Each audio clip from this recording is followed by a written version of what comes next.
Hey guys, this is Bebe A72 and this time we'll talk about the tier list for set 7 guys, set 7. So now I'm going to tell you exactly what champions are the most competitive and most OP for win streaking during your early mid game and have a fantastic late game in total.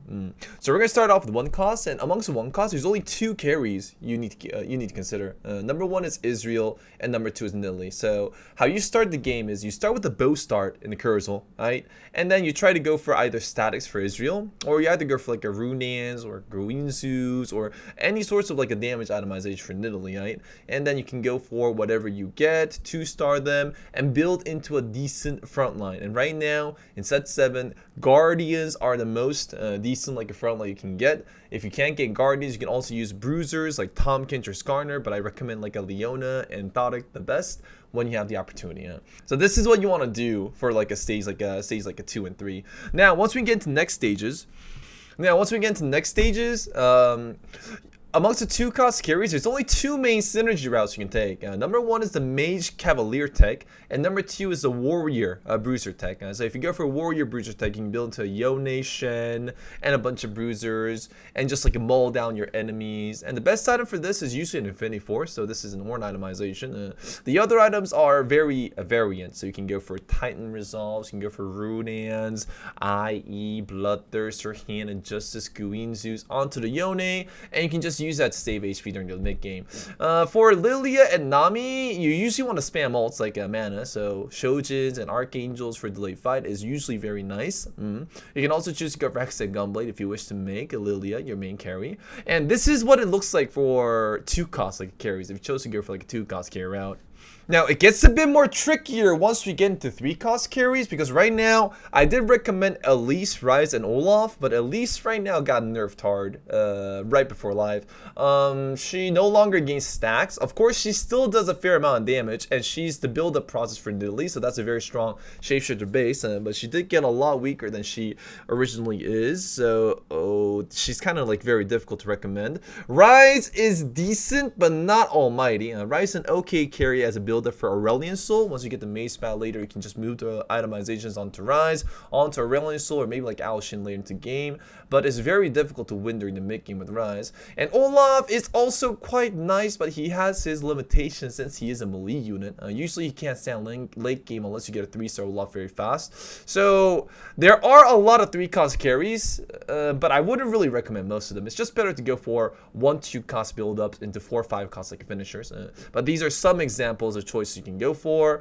Other choices that are quite decent are stuff like Anivia and Lee Sin. So Lee Sin would be like a 6+ Dragon Mancy one-shot like a Lee Sin, like a 2-star or 3-star in the front composition.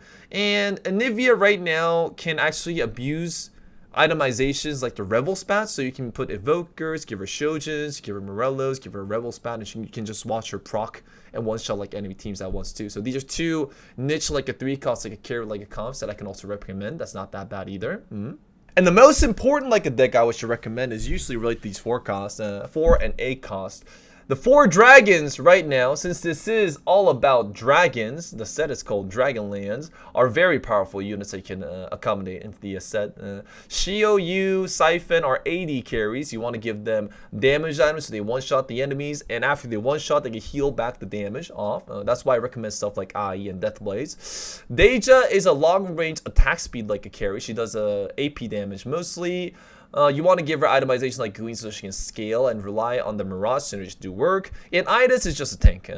I do recommend a Dragon Claw for Idas, but you can all go for like every like a tank itemization. And I do think Dragon Claw itself is really pro meta in set 7, since most of the compositions are focused on AP over AD. And the reason why is because as you look, there's only 2 4-cost AD carries you can go for. It's Zaya and like a Corki. But Corki also got nerfed for live, where his ultimate, his 4th like a shot does a lot less damage and isn't really pro meta at the moment as well too. He's actually really weak on the tier list, so I wouldn't really recommend people to go for Corki. In the case of Zaya, you usually want to go for a 6 or 9 Rage Wing composition with Siobhan frontline and give her items such as Guinzus, Bloodthirsters, and I put in an Edge Knight here because I don't want to get assassinated by like Alshins or Acels, but you can replace that for a damage item too if you feel like you're gonna lack damage. I only recommend going for a Zaya once you have the Scorch augment. Without the Scorch Torch Augment, I would not recommend going for Xylic whatsoever. It's not that strong. And that is what it looks like mostly for the 4 and 8 cost. So this is going to be our mid-late game. And how we finish the game is very simple though. 5 and 10 costs. 5 and 10 costs is how we finish the game.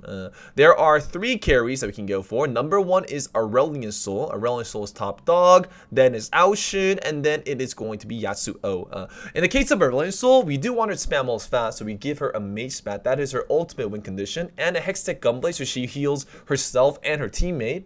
She has a lot of overkill damage.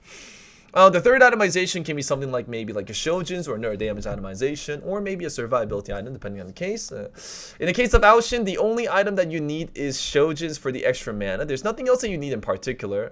You can sometimes replace Shojin's for Guinsus. You can like go for like a double Rabadons, Aicho, Gauntlet, anything like it works. In the case for Yasuo, I recommend at least having 1 damage item. You want 1 damage, 1 healing, so that would be an Ai and a Bloodthirster. And the third can be another damage item, or it could be like a survivability item like an Edge of Night. There's no issues whatsoever.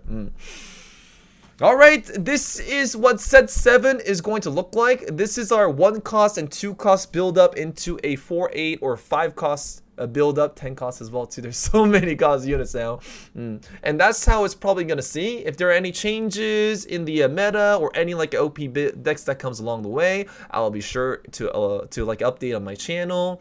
And anything that's not on this list is probably not there because it's not pro meta. Like Talon and Pike recently got buffed, so there might be a new deck coming on that could abuse these 2 units. Who knows? Once they come out, I will make sure to update it. Thank you guys very much for watching, and I'll see you guys next video. See ya.